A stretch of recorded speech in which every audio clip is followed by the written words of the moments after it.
Arratsaldeko saioa Ione Zuloagarekin hasiko dugu. Hitzaldiari izenburua aldatu dio. Lehengo lepotik burua. Lehengo lepotikan burua.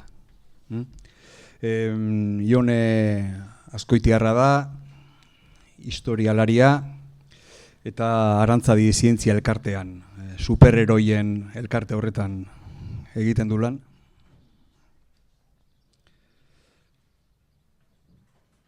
Historia garaikidea lantzen du eta bereziki Espainiako gerraren eta diktadura frankistaren garaia.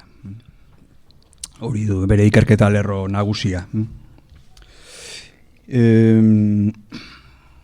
Iaz argitaratu zuen liburu bat, liburu kolektibo bat, baina berak zuzendutako edo ikerketa baten ondorio dena, 1926, 1945 artean errepresio frankista jasan zuten emakumeak, Gipuzkoako kasua. Eta, hori da, ezta, errepresioak eta giza eskubideen urraketak jasan zituzten emakumei buruzko azterketa bat. Hori da bere. Eta tesia, doktore tesia ere, gai horren inguruan lantzen ari da. Tokian tokiko azterketak eta ere egin izan ditu, gai horren inguruan, zestuan, zegaman eta alegian ere bai. Gutxienez. Eta, berari emango diotitza. Ondo entzute zait? Bai, bale. Ahotza grabea dut, así que uste ondo entzungo didazuela. Hasiera baten ikusiko zenuten titulua isilpeko historia berreskuratuz, bai, emakume errepresaliatuen historiaren inguruan hitz egingo nuela hain zuzen 1936, 1945 bitartean. Baina, iruditzen zait horrelako espazioak, bai, garrantzitsuak diela, eztabaidak, autokritika pixka bat egiteko, kritika egiteko, eta, hortik sortzen dien iradokizun horiek guztiak hartu, eta, lan berriak eta lan hobeak egiteko, ezta? Eta, helburu horrekin, erabaki nuen lehengo lepotikan burua ezartzea izenburua, hitzaldi honena, pixka bat saiatuko naizelako hain zuzen, Arantzadi zientzia elkartetik azken urteetan egin dugun lan hori deskribatzen, edo zertan ibiltzen gean deskribatzen, eta hortik azken urteetan egin ditugun geuk, barruan egin ditugun moldaketak azaltzen, eta gero eztabaida ireki bat ateratzen, zuen iradokizuna jaso, eta horrekin beste, metodologia horretan batu daitezkeen beste gauza batzuk jaso ahal izateko, eta horretan jarraitzeko. Orduan, lehengo lepotikan burua, Olaia Intziarteren kantua ari nintzen entzuten, eta batipat hortik etorri zitzaidan, ezta? Esaera zarra guztiontzat, eta, baina zergatik lehengo lepotikan burua. Ez dakit ondo ikusten diren argazkiak, hiru irudi ikusiko dituzue, erdikoa ez dakit ezagutzen dezuen, Antonio Vallejo Nájera, psikiatra frankista, lehen frankismoko, gerrako eta frankismoko lehen aldiak batipat ikertu dituzuenak, eta beste zenbaitek ere gogoan izango duzuena, eta, diktamen delakoa, ez dakit hori ezaguna zaizuen, eta, kausa general, nire ezkerrean zuen eskuinean ikusiko dezuela pentsatzen dut. Orduan, eta garaien historia, da lehengo lepotikan burua, ez? Zergatik, iruditzen zait, ez? Gaur goizean, eztabaida pilo bat egon dira, proposamen berri pilo bat, eta oso interesgarriak iruditzen zaizkit. Eta nahi historialari bezala gustatzen zaidana da hoiei ere beraien testu ingurua jartza, ez? Zergatik orain proposamen horiek eta ez orain dela urte batzuk, ez? Orduan, pixka bat eraikiko dudana da nola, nire personalki eraiki dudan netik, bai? Nola azten diren memoria historikoko lehenengo lanak bai estatu Espainiarrean eta Hego Euskal Herrian, eta hor Arantzadi Zientzia Elkarteak izan duen paper hori, ezta? Orduan, ez dugu ahaztu behar eta historialariantzat eta gainontzekoentzat ere garrantzitsua izan behar dela iruditzen zait, gatozela eremu batetik non garaien historia bat jaso dugun. Bai? Garaiek, 1936an estatu kolpea eman zuten haiek, historiografia oso bat egin zuten. Horrekin ezin dugu horrekin ahaztu, frankismo osoa ikertzen dugunean, ez da gaur egungo gertakariak Euskal Gatazka ikertzen dugunean ere. Ze horrek ematen dio baldintza ulertzeko gaur egungoa, bai? Iragana ulertzeak iruditzen zait gaur eguna ere ulertzen laguntzen digula. Orduan, garaien historia hori sortzen da alde batetik, estatu kolpea ematen dutenek eta gerra irabazten dutenek, kolpistek, hasiera batean eta gero hor ere eztabaida dago, frankistak, kolpistak, zer izendapen eman behar zaien, bai? Ni gaurkoan hasiera batean kolpista bezala izendatuko ditut eta gaur egundik begiratuta frankista bezala arituko naiz esaten, frankista horiek egiten dute historiografia oso bat. Historiografia oso bat gerrarena, gerra nola hasten den, eta ikerketa zientifikoak, beraien ikerketa zientifikoak bultzatzen dituzte. Horietako da diktamen. ¿Bai? Dictamen de la Comisión sobre la Ilegitimidad de Poderes Actuantes en 18 de julio de 1936. Ez naiz hor sartuko, baina, interneten dago eskuragai, Valentziako okerrez banabil unibertsitateak du, eta oso interesgarria da irakurtza, zeren horri irakurtzen da, beraien arrazoiak gerra zergatik gertatu zen jakiteko, ez? Eta zergatik ekartzen dut hona, zeren iruditzen zait askotan memoria ere hortik eraiki dugula, bai? Eta zergatik eraikitzen da hor da memoria hori edo, ez? Memoria kolektibo bat gerraren inguruan garaien historiatik. Hain zuzen, 1936tik 39ra gerra egon ostean, 39tik 75 arte, bai, diktadura bat egontzelako, diktadura bat ezarri zutelako eta diktadura horretan esan dudan bezala historiografia oso bat sortu zutelako. Historiografia hori hegemonikoa izan zen. Eta, hezkuntzan jaso zenuten hemengo zenbaitek, beste zenbait komunikabideetan, garaiko komunikabideetan, direla egunkariak eta abar, eta ez gaitezen ahaztu geure transmisioan, bai? Orduan, alde batetik nire ustez puntu honetan garrantzitsua da garaien historia hori presente izatea, zeren ez dugu ulertuko zergatik egiten den garaituen historia, bai? Bitasun horretatik. Hau da, hasierak nola dira? Badago historia ofizial bat, esango genuke, garaiek egin dutena, baina badago ateratzeko isiltasunean eta zenbaiten etxeetan ezin kontatu izan den historia hori eta gertakari horiek guztiak, ez? Ez dakit argazki hauek eta egoera hau ezagutzen dezuen, Nafarroan dira, hain zuzen ere Nafarroako Erriberako herriak, bai? 1971an Madrilen zenbat apaiz eta apezpikuk sinatzen dute halako agiri bat, esanez, 1936ko gerran ez zutela behar bezala jokatu, bai? Hortik sortzen dira lerro ezberdinak apaiz eta apezpikuen inguruan, eta Nafarroara 1974an iritsi behar dugu. 1974an Erriberako zenbait herritan elkarteak sortzen dira, zenideen elkarteak.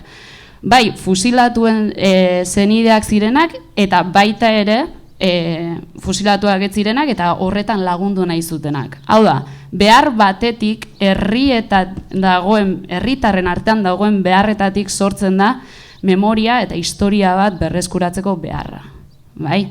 Orduan, hor jada tentsio hori daukagu, eta zer da gertatzen dena, 74an, bueno, teologiako ikastaro batean, bertan biltzen diren apaizek adosten dute fusilatuen inguruko historia berreskuratu egin behar dela, eta berreskurapen hori egiteko, bueno, esaten diete, bai Manuel Arbeloa eta Jose Maria Jimeno Juriori, zenbaitek ezaguna izango zaizuena.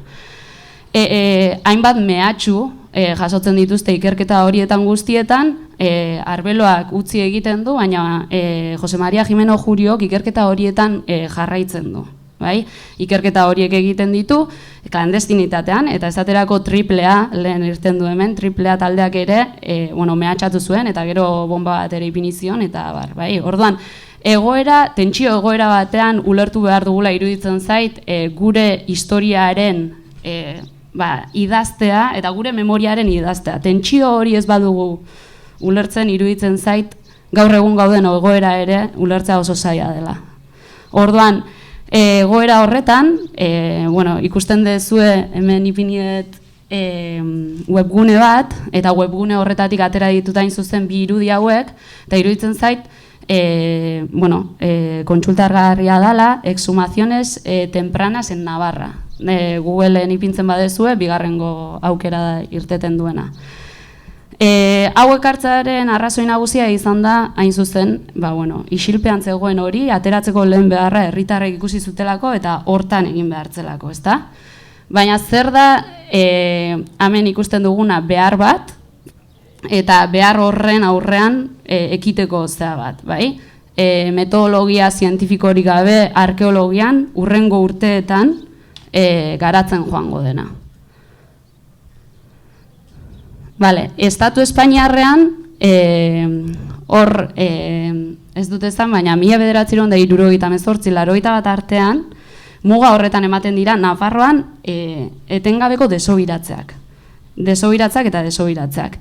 Eta 80 batean geratu egiten dira, bai, hor dugu Tejeroren estatu kolpea, eta beste arrazoi asko, gaur ez naizena sartuko, etetzen dutenak. Eta berriro ere, nolabait, beharra eta memoria eta historia hori eraikitzeko behar hori sortzen da 2000 urtean, lehenengo pintzela da, esan dezakeguna da, metodologia zientifiko bat erabiliz, egiten dutena Asociación para la Recuperación de la Memoria Históricak, Priaranza del Bierzon. Eta bertan ateratzen dituzte 13 gizonezkoren gorpuak.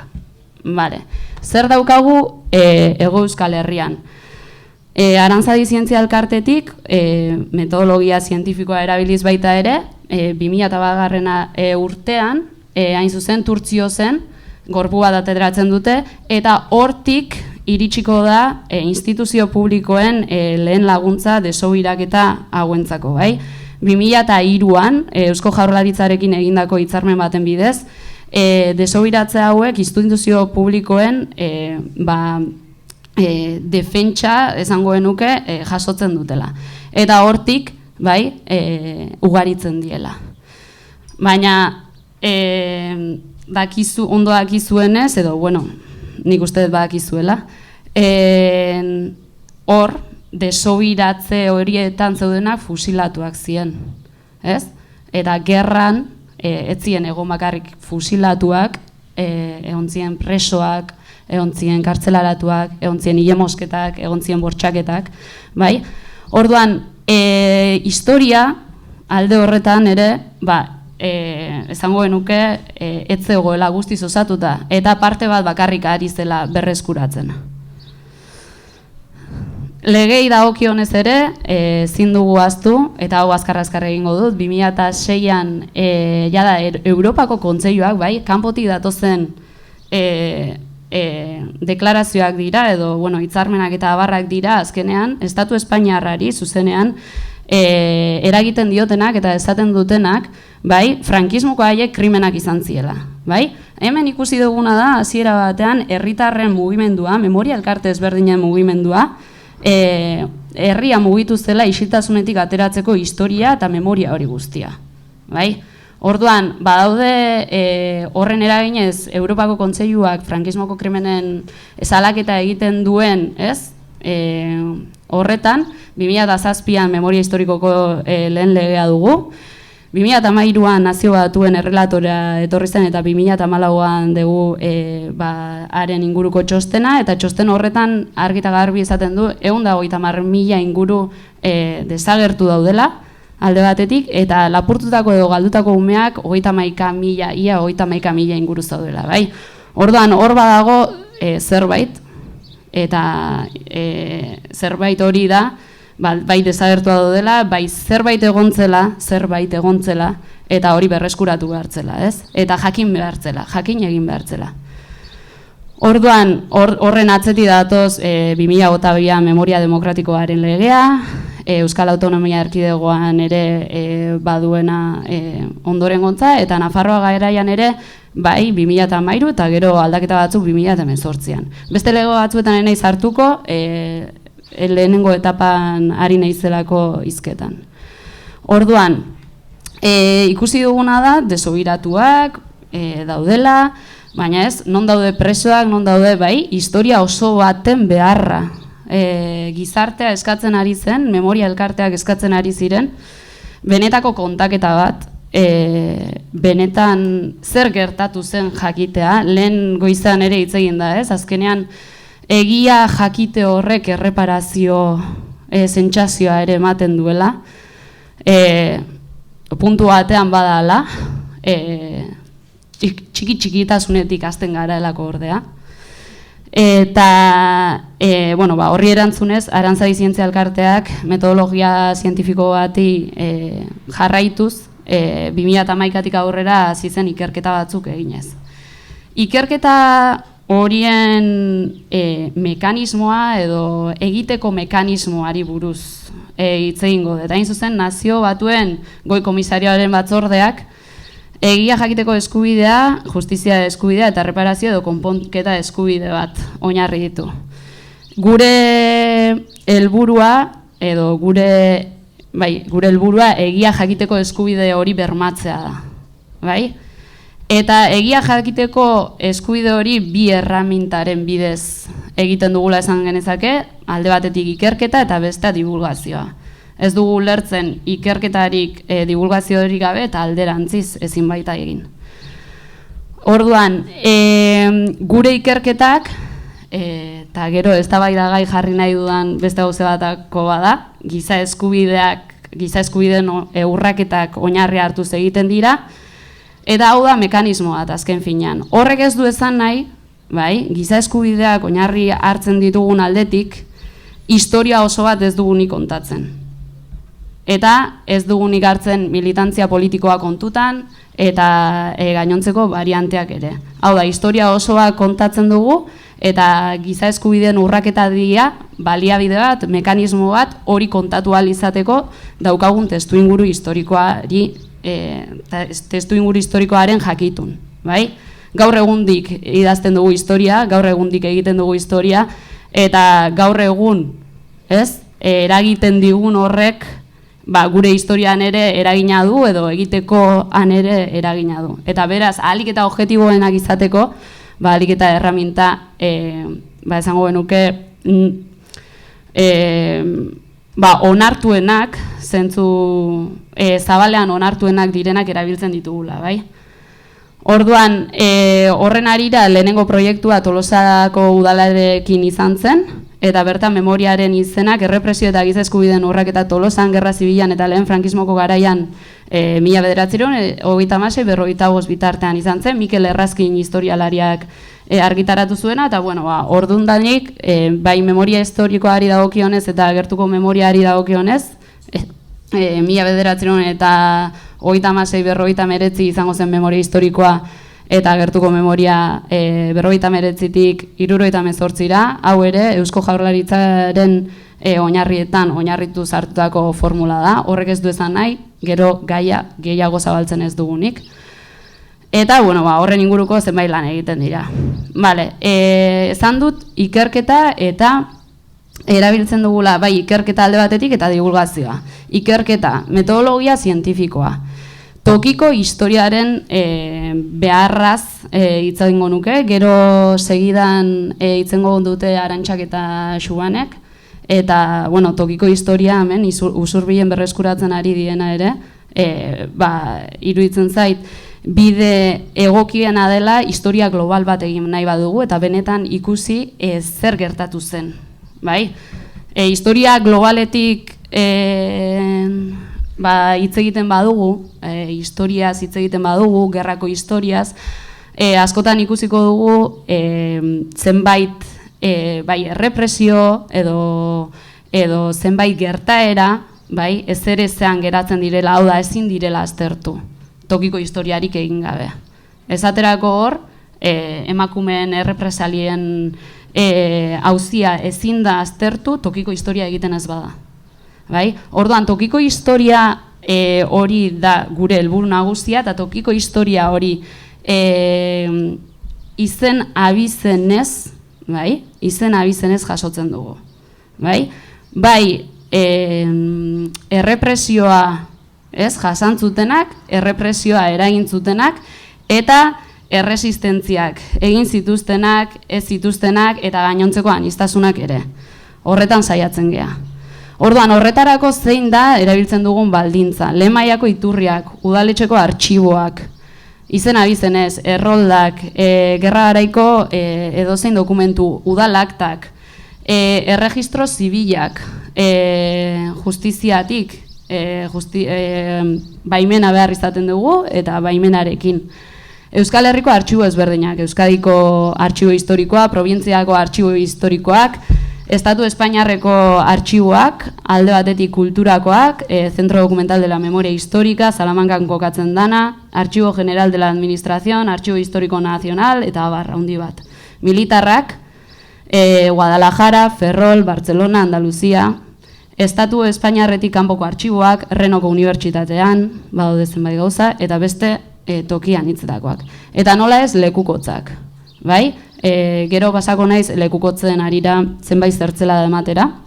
Familiako dokumentuak, hemeroteka eta abar, hemerotekak asko laguntzen digu esaterako garaiko kontestua, garaiko ideologia politikoa ongi aztertzen. Baita ere oso bide baliagarriak dira horretarako. Baina zer nahi dut esan? Iturri ezberdinen aniztasuna, bai? Metodologia zientifiko honetan dago iturri ezberdinen aniztasuna, lehen mailakoena eta bigarren mailakoena, baina horiek ulertu egin behar ditugu. Hau da, ez ditugu epaitu behar. Ez dugu gaur egundi begiratu behar, eta batzutan iruditzen zait hori dela gertatzen dena, ez? Eta horretan erortzen garela, eta historia ez dugula ulertzen benetan zer gertatu zen. Orduan, dokumentu hauek guztiak, naiz eta orainalditik begiratzen egon, ahalik eta, ez? Gehien egin behar duguna da testuinguru historiko horretan ulertu, bai? Gerrako dokumentu baldin bada, gerra garaian kokatu eta hori ondo aztertu. Bestela, egiten diren gauzak epaitzen egongo inateke, eta ez kontatzen. Orduan, ikerketak egiten ditugu nenean, udaletxe ezberdinetako alderdi ezberdinen kontsentsuarekin egiten ditugu, eta, lehenik eta behin, dokumentazio historikoa dago eta artxiboen azterketa dago alde batetik, baina beste alde batetik orain behin bulegoen irekitze bat. Bulego hauetan bilatzen duguna zer da, azken finean dokumentazio historiko horretan ez dagoen hori biltzea, bai, eina handi batean, bai, ez hori bakarrik. Direla argazkiak, lekukotzak eta abar handi bat. Kontutan hartu behar duguna da, idazten dugun historia, interpretatzen dugun historia, eraikitzen dugun historia hori, garai konkretu honetan, aztertzen ari garen dokumentuen gehiengoa frankistek produzitutakoa direla. Orduan beti ere, ahalik eta objetibotasuna handienarekin ikertu ahal izeteko, ezinbestekoa da, beste iturri batzuk ere izatea. Bai? Eusko Jaurlaritzaren garaiko dokumentuak ere baditugu, gobernu errepublikanoarenak edo herrietakoenak, baina askotan topatze gara tokiko historia eginez esaterako, gogoratzen naiz, orain gutxi, 1936tik hasi eta 55erako artxibo osoa falta zen. Orduan, ezin da hola eraiki. Ezin da hola eraiki historia, eta ez da toki bakarra. gertatzen dena. Hau da, dakizuenez, 75etik aurrera, eta bitartean artxibo asko, dokumentu asko desagerrarazi egin ziren, eta gaur egun oraindik ere dokumentu askotara edo artxibo askotara ezin izaten dugu iritsi, ez?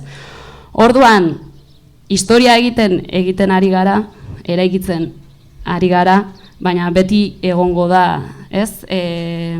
Orbanen bat egituratu ezin izango duguna, ez? Testigantzei dagokionez, garrantzitsua zer da? Jakitea, elkarrizketatzen ari garen pertsonak memoria bat duela, eta une horretan bertan ari dela memoria hori eraikitzen baita ere. Orduan, ahalik eta objektibotasun handienez ikertu behar dugu. Hor emozioak daude, bizipena daude, gertaerak daude. Eta gure egitekoa da guztia jaso eta horiek ahalik eta objektibotasun handienarekin ikertzea.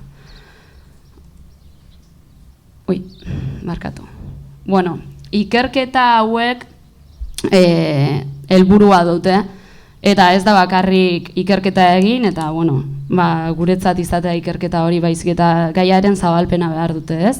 Hemen ekarri dizkitzuet horietako batzuk, eta lehen esango genuke 59 bitartekoak ezarri ditut hemen, gaurkoan hauei buruz hitz egingo dudalako. Eta baditugu baita ere azken urteetan webgune batzuk. Orduan webgune, ez dakit orain ez dut izango agian denborarik, baina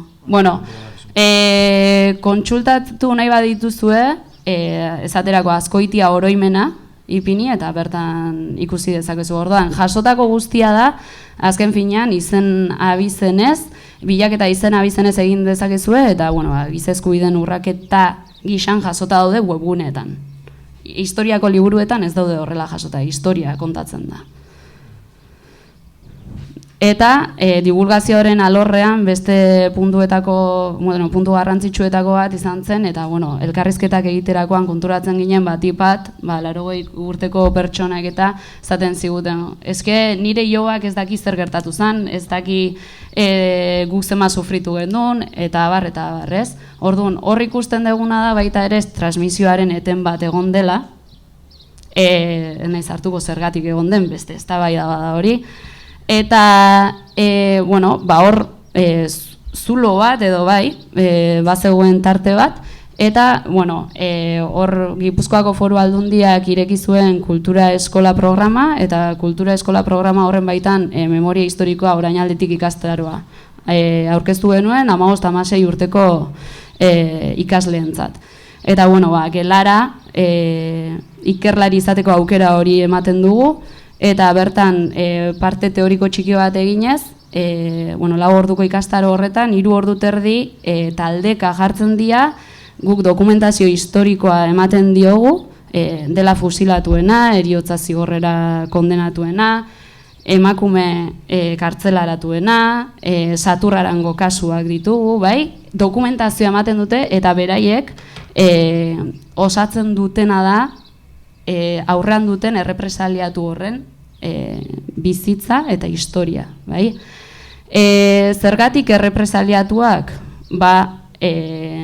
Ikusten genuelako, azken finean, 40 urtetan, ia 40 urtetan zehar, diktaduran zehar, frankistek beraien memoria, beraien historia eraikitzeko aukera izan zutela. Eta askotan ezagutzen ez dena dela gerra galdu zuten haien historia. Hemen ditugu argazki batzuk, eta, azken urtetako berrikuntzak eta hau autokritikarako karriet. Gertuko memoriaren ikerketa hori, 1959tik aurrerako lanen beharra ikusten zen, baita ere, hau da, ulertzen duguna da, frankismoa bat eta bakarra izan zela. Ez da ere banatuta egon, baina ez guztia aztertu beharra zegoela. Eta genero ikuspegiaren aplikapen hori edo zehaztasun hori, ez da ontarako adibideak ekarri ditut. Zertzan ikusten genuna edo, hasiera batean. hasiera batean ikusten genduna zen, hasierako liburuetan ikusi daitekena da, emakumeen presentzia, bai? Bueno, ikusi daitekena da hasierako liburu gehienetan, nolabait memoriaren, bai?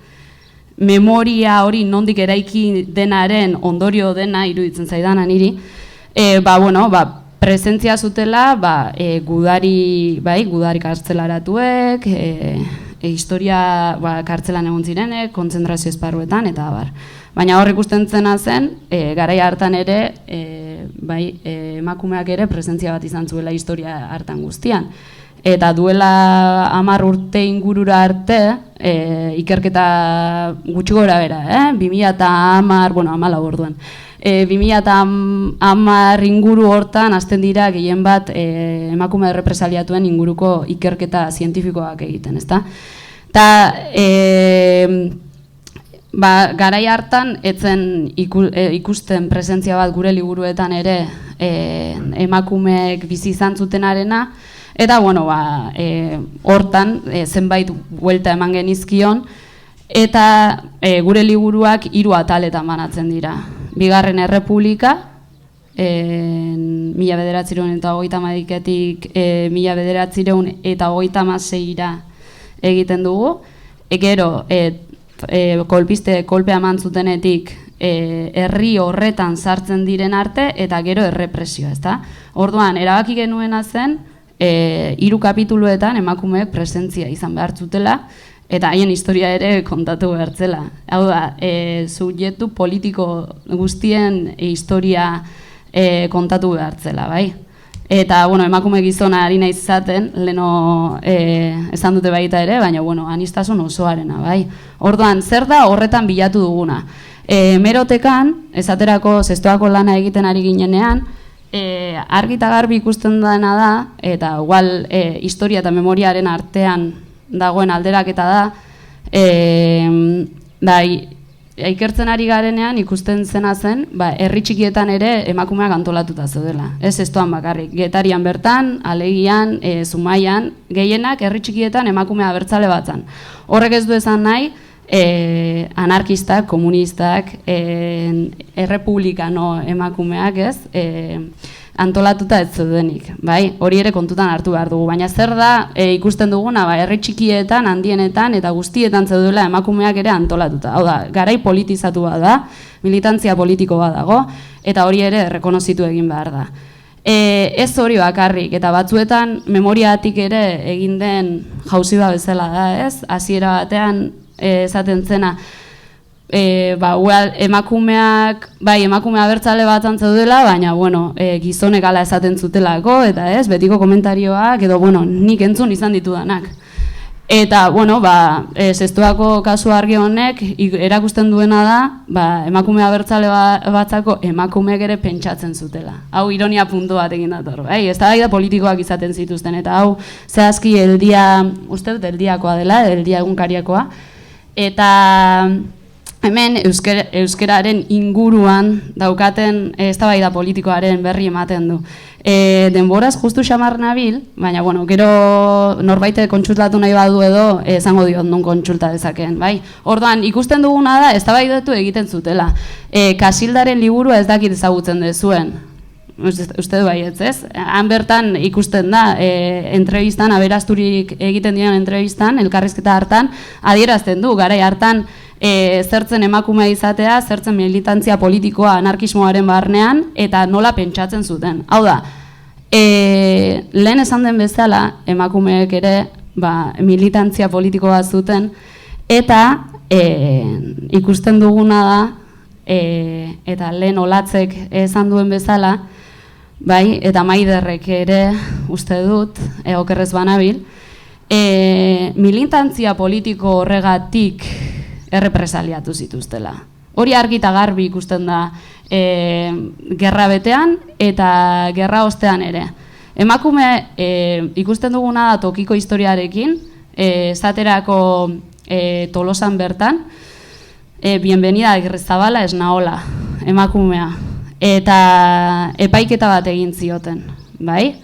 Epaiketa bat egin zioten frankistek Donostian, eta epaiketa horretan agertzen da tropa frankistak Tolosara sartzean, bere ideal marxistengatik ilea moztu ziotela. Hau da, gauza jakina da, violentzia guk garai honetan ibiltzen garenok, ikerketan ibiltzen garenok, errepresio sexuatua bezala definitzen dugu, Mary Nash eta gerra ikertu duten emakumeek hala definitzen dute, eta azkenean zure sexuagatik determinatzen duten eraso bat eta bortxa bada, ez?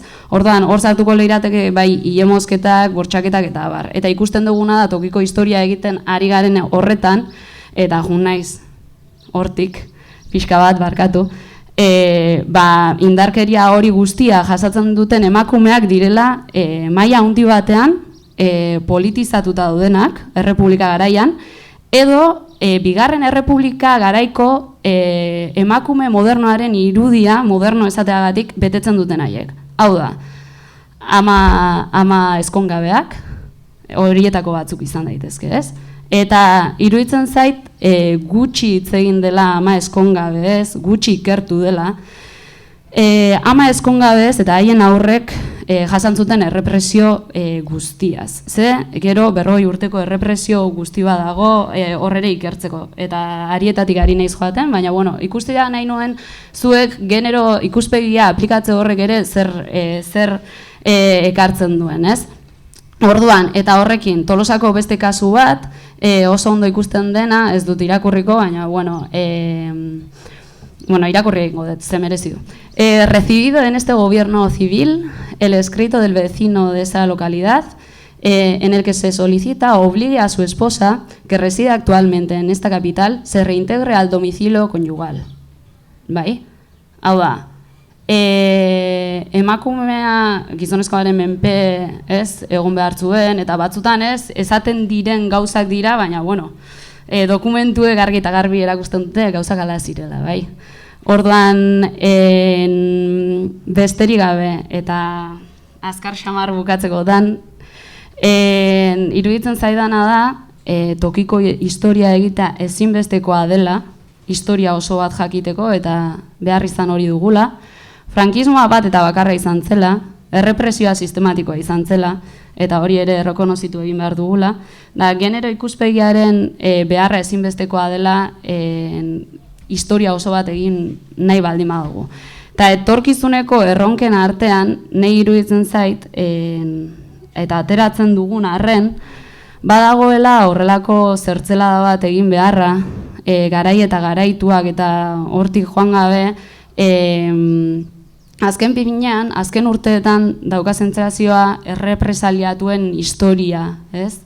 Eta ari girala ateratzen eta ateratzen. Baina historia oso bat egin behar dugula. Hau da, askotan hitz egiten da errepresaliatuen izen abizenez, baina ez da hitz egiten errepresioa eragintzuten izen abizenez. Eta uste dut hori ere beharrezkoa dela benetan nahi baldin badugu historia oso bat eduki eta erreparazio txiki bat izan.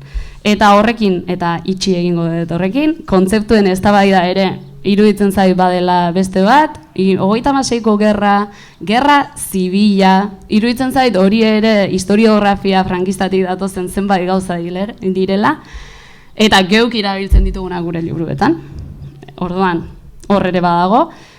Eta, internazionalki begirada jartzeare oso interesgarria iruditzen zait kasu hauetan, eta askotan jarri da, batipat Argentina, Txilen eta bar. Baina, Hego Afrikako egiaren batzordearen inguruko zenbait zertzelada eta historia gomendatzen dizuet irakurtzea oso ondo deskribatzen duelako, ez?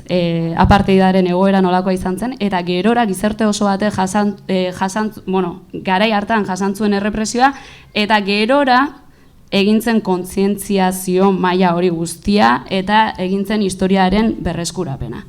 Orduan, besterik gabe, hitz egiten jarraitu nahiko nuke, baina ezin dut. Honekin itxiko dut, eta iruditzen zaidalako oraindik historia ikertzen jarraitzeko beharra dugula, eta egiten jarraituko dugula, eta berandu dela, baina ez dela hemen amaitzen etapa. Hau da, egiten jardun behar dugula, eta ez dira izan errendizio bat. Besterik gabe, eskerrik asko.